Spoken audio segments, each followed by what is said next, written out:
Hey folks, happy Tuesday to you. It is Tuesday, August 17th, and we are walking through our devotional this week, thinking about becoming the eyes of Christ. I have this wonderful passage from the book of Philippians. So turn in your Bible over to the book of Philippians, chapter 1, and we're really reading through a significant amount of Philippians this week in our devotional. So you're going to want to go to Philippians chapter 1.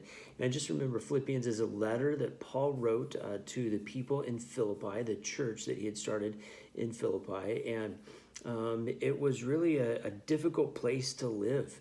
There was persecution that was happening, and the people in Philippi were really trying to figure out what it meant for them to live Christ if they were going to be killed for it.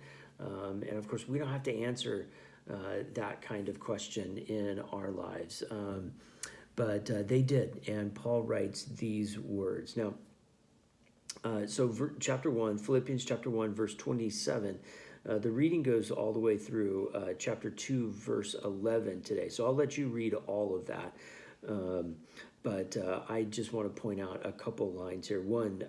Chapter 1, verse 27. Only live your life in a manner worthy of the gospel of Christ. That's just one of my favorite verses. Live your life in a manner worthy of the gospel of Christ. Isn't that our prayer every day? That we want to live in a way that's worthy of Christ. But pertaining specifically to this goal that we're talking about this week, to be the eyes of Christ in our Anatomy 101 sermon series, look at chapter 2, verse 4. Let each of you look not on your own interest, but to the interest of others.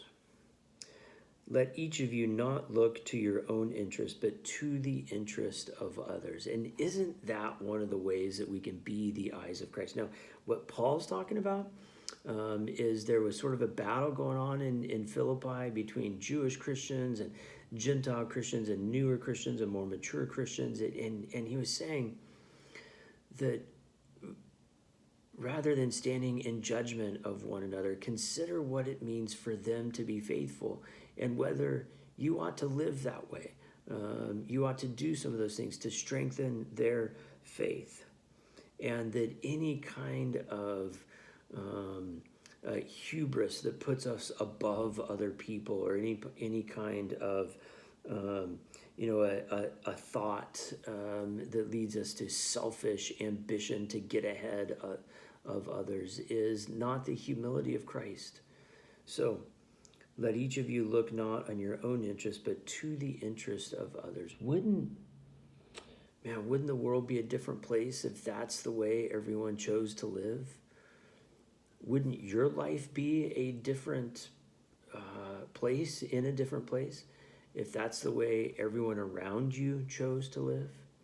Imagine the lives that you can impact if you made the conscious decision every morning when you got up to not look upon just your own interests, but to look upon the interest of others, and that your interest in others then drove your actions and your conversations and your stewardship and everything about your life. Man, that would be a different way of living, wouldn't it?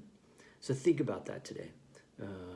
I hope this has been helpful for you. Good luck. God bless. Have a great day.